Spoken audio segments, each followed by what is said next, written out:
Wonder jy ook hoe die somer gaan uitspeel? Wel, danksy ontbytsake in samewerking met Laveld Agrochem, kyk ons nou na jou jongste seisonale voorspelling. Die weer word met trots aan jou gebring deur Laveld Agrochem. Saam boer ons vooruit. Dit was die droogste Julie nog aangeteken in dele van die Weskaap. Intussen wys modelle met al hoe groter sekerheid dat El Niño verder gaan versterk soos ons die somer nader. So die groot vraag is ons op pad na nog 'n droogte? Voordat ons daardie vraag kan antwoord, kom ons kyk gou na die ENSO.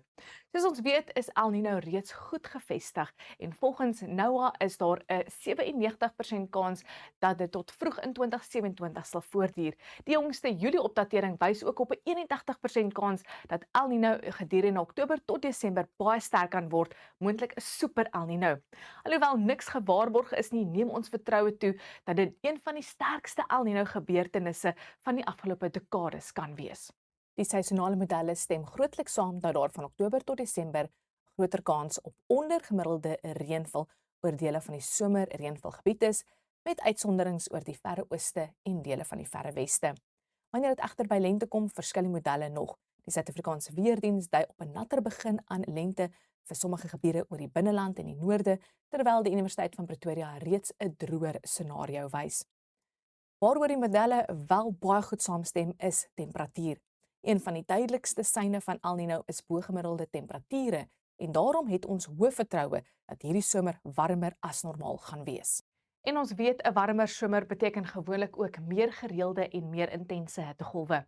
Hierdie langdurige periodes van uiterse hitte plaas ekstra druk op gewasse, vee, waterbronne en natuurlik plante groei. Die laaste super El Niño was in 2015 en dit het gelei tot een van die ergste droogtes in Suid-Afrika se geskiedenis. Beteken dit ons is weer op pad na so droogte? Ongelukkig is die antwoord nie so eenvoudig nie.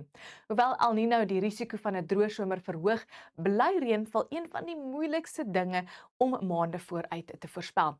Daarom is ons vertroue in die reënval vooruitsig maar matig. En soos ons vroeër vanjaar in die Weskaap gesien het, kan een groot weersisteem 'n enorme verskil maak of selfs die seisoen red in sekere gebiede. Maar wat ons wel weet is dat Suid-Afrika vandag in 'n baie beter posisie is as 10 jaar gelede. Ons damvlakke is oor die algemeen gesond en soos jy hier kan sien, is meeste van ons grootste damme vol of byna vol. Dan is ons die huidige grondvog regs, vergelyk met die grondvog in Julie 2015 links, sien ons dat daar vandag merkbaar meer vog in die 0 tot 100 cm grondlaag gestoor is. Met ander woorde, Suid-Afrika begin nie hierdie somer met dieselfde uitgeputte grondtoestande as destyds nie.